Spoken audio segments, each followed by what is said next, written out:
నమస్కారం, welcome to I dream. నేను విజిత. ప్రస్తుతం మనతో పాటు ఉన్నారు ఇస్కాన్ టెంపుల్ నుంచి ప్రణవానంద ప్రభుజీ గారు.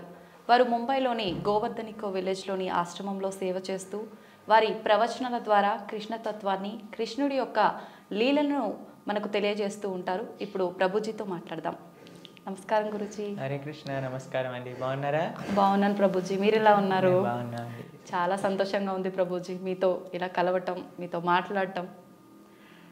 ప్రభుజీ, కృష్ణతత్వం అంటుంటారు. అసలు కృష్ణతత్వం అంటే ఏంటి ప్రభుజీ? మీరు ప్రేమ గురించి విన్నారా? వినే ఉంటారు. విన్నాం. ప్రేమ, పరిపూర్ణమైన ప్రేమతత్వమే కృష్ణతత్వం అంటే. ఓకే. అయినా మూర్తీభవించిన ప్రేమ స్వరూపం, మూర్తీభవించిన ఆనంద స్వరూపం. భగవంతుడి గురించి మన శాస్త్రములలో సత్ చిత్ ఆనంద స్వరూపము అని భగవంతుడి గురించి అంటారనమాట. ఇప్పుడు చూడండి, కృష్ణుడి లీలలు ఎటువంటిది అని అంటే, ఎవ్వరు ఆయనని ఏ విధంగా ఆశ్రయించినా సరే ఆయనని అట్రాక్ట్ చేసేస్తారనమాట.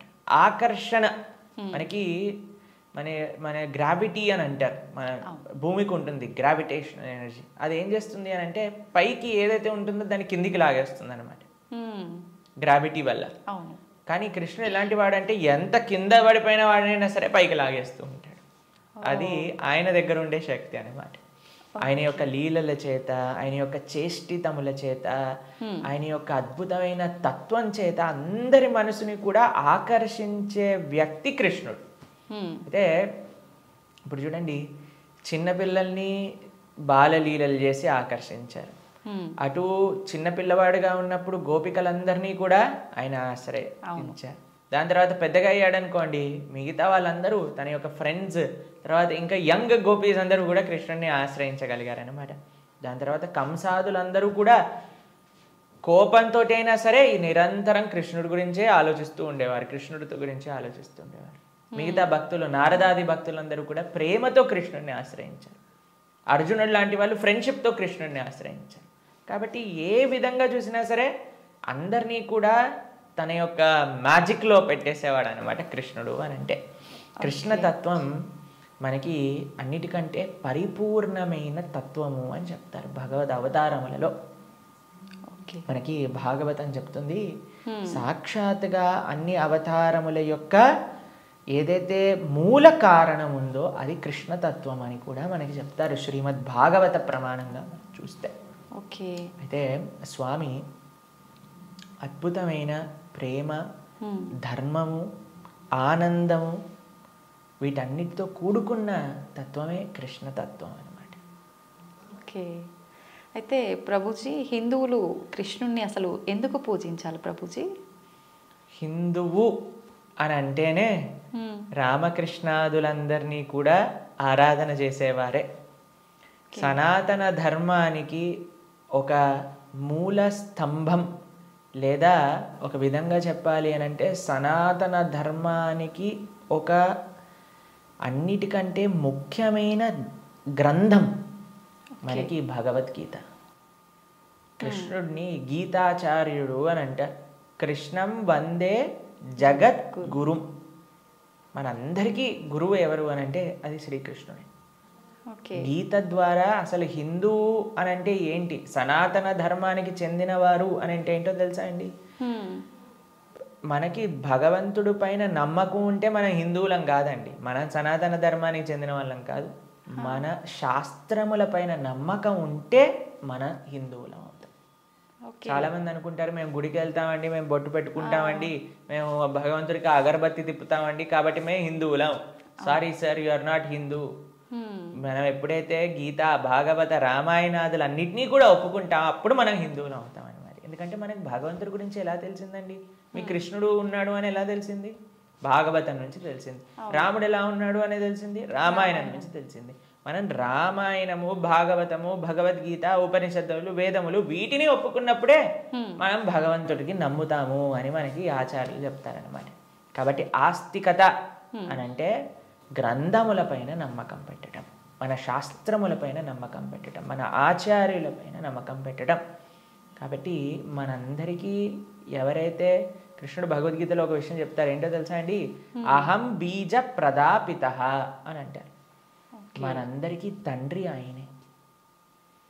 మనందరం కూడా మమై వాంసో జీవలోకే జీవభూత సనాతన అని అంటారు గీతలో. మనందరం కూడా కృష్ణుడి యొక్క అంశములు, చిన్న tiny part and parcels of Krishna అని అంటారు. అంటే మీకు ఎక్స్ప్లెయిన్ చేయాలి అని అంటే, ఒక పెద్ద బంగారపు ముద్ద ఉందనుకోండి, 1 kg బంగారపు ముద్ద ఉంది. మీకు ఒక ఉంగరం చేయించుకోవాలి అని అందనుకోండి, దాంట్లో కొద్ది బంగారం తీసి మనం ఉంగరం చేయిస్తాం. కృష్ణుడు ఆ బంగారపు ముద్ద లాంటి వారనమాట, మనమేమో చిన్న చిన్న ఉంగరం లాంటి వాళ్ళం అనమాట. కాబట్టి మనకి కృష్ణుడికి ఉండే సంబంధం ఏంటి అని అంటే, జీవేర స్వరూపహోయ్ కృష్ణేర నిత్యదాస్. మనందరం భగవంతుడి యొక్క దాసులం, భగవంతుడికి సేవకులం అనమాట. కాబట్టి ఆయన సేవ చేయకపోతే ఇంకా మనిషే కాదు కదండి. దుర్లభో మానుషో దేహో తదపి దుర్లభమర్థతం మనుష్యత్వం ముముక్షత్వం వైకుంఠ ప్రియదర్శనం. ఈ మానవ జన్మ లభించిందే భగవంతుని తెలుసుకోవడానికి.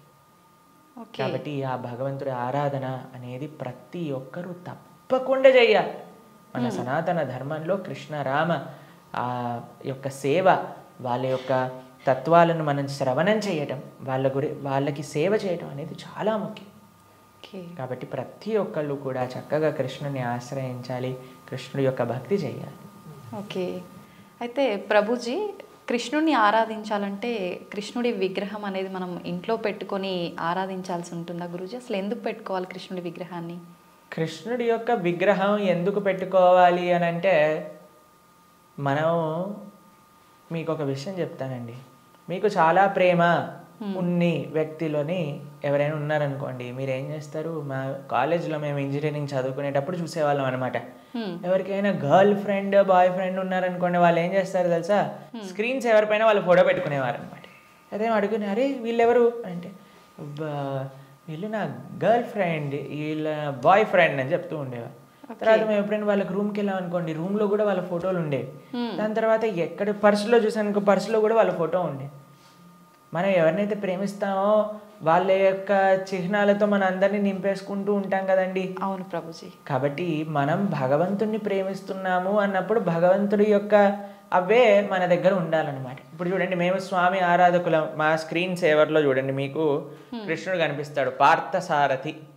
ఇక్కడ లోపల తీసిన మా ఆచార్యులు కనిపిస్తారు. కాబట్టి ఎక్కడ ఉన్నా సరే కృష్ణుడితో మనం నింపేసుకుంటాం అనమాట.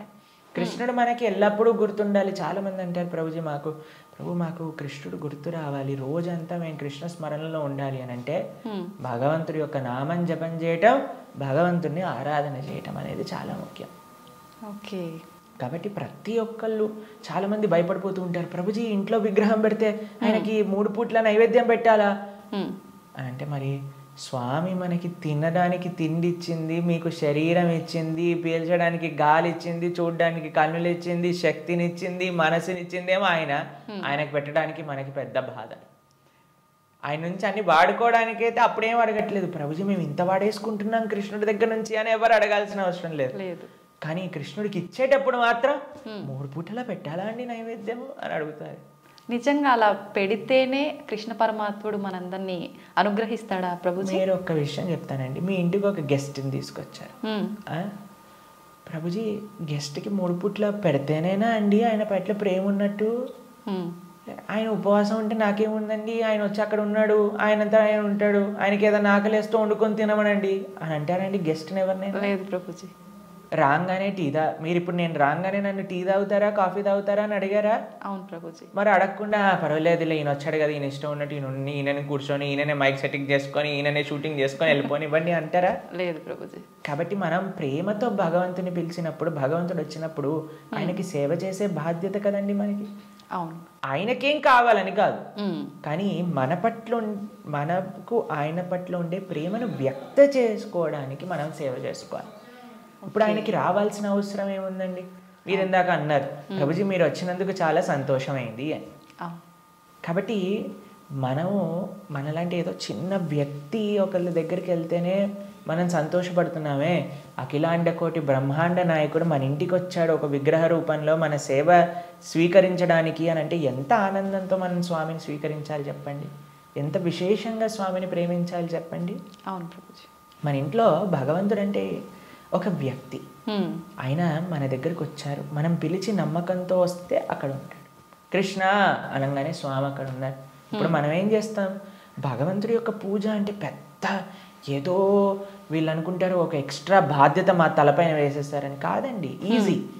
ఇప్పుడు నేను వచ్చాక మీరేమన్నారు, రండి కూర్చోండి, నీళ్లు తాగుతారా, ఏదన్నా తీసుకుంటారా, అంతే భగవంతుడి ఆరాధన.